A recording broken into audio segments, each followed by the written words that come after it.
สบายจัดได้ได้บานตัวเตะปีโบราณเลยแต่ปัตรานั้นนัดจุกใช่ไหมบ้านนั้นชุมชนออกคนดอไอ้บ้านในจะส่วงได้ได้นั่งสรุปว่าโบราณเลยแต่ปัตราได้บ้านดอบ้านการสลายพิมพ์ไอ้เจ้าตาบ้องบ้านกรงกลางเนี่ยก็ช่วยสำรวจเยอะผมแต่ก็สำรวจไอ้สัวมองอ่ะมีแบบว่าไอ้ซ้อมมองสำหรับยมสบายจัด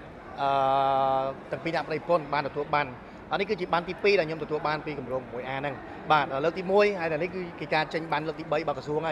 ไอ้คืนทัดไงนี่คือเชิงเชียงปีปอนบ้านเชียงบ้านให้มีใบไงมาเป็นเป้าเป็นใบเป็นบุญខ្ញុំមានអ្វីសบายចិត្តរីករាយអសាទរចំពោះដល់លោកអង្គការដែលបានផ្ដល់ប្លង់ធ្វើផ្ទះឲ្យហើយបានផ្ដល់ប្លង់ឲ្យនៅទៀតបានកម្មសិទ្ធិប្លង់កម្មសិទ្ធិដែលខ្ញុំសบายចិត្តមានអ្វីជាងសบายចិត្តដែលយើងបានផ្ទះឲ្យបានប្លង់ទៀតទេដូចពីមុនមានអារម្មណ៍ថាវាអត់តកក់ក្ដៅតែឥឡូវហ្នឹងនៅពេលដែលទទួលបានប្លង់មានការដោះស្រាយពីក្រសួងមានការជួយជំរុញពីរាជរដ្ឋាភិបាល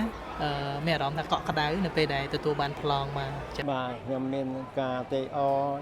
ជាខ្លាំងដោយសារក្រមការដឹកនាំរបស់សម្ដេចហើយនឹងអាយដាមឧបនាយកសារចំអាលដែលបានជាចុះទុកដាក់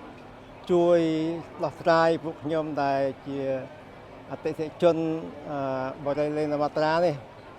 បានទទួលបានកម្មសិទ្ធិបាទនៅថ្ងៃនេះខ្ញុំមានតែអរគុណគាត់ដូចថាគាត់ជួយសម្រាប់សម្រួលឲ្យខាងបរិយាសាងសង់ឲ្យបងផ្សេងជាមួយខ្ញុំអីគ្រប់ 100% ហើយនឹងបានប្លង់លឿនអញ្ចឹងណាចាខ្ញុំមានតែរៀបដៃ10អរគុណដល់ពួកគាត់ហើយនឹងបងនៅខាងក្រសួងហ្នឹងដែលគាត់ជួយធ្វើការឲ្យបានលឿនហើយមានភាពកក់ក្ដៅទុកចិត្តលើខាងក្រសួងដែនដីអញ្ចឹងហើយនឹងខាងសម្ដេចពុកនិងសម្ដេចហ៊ុនម៉ាណែត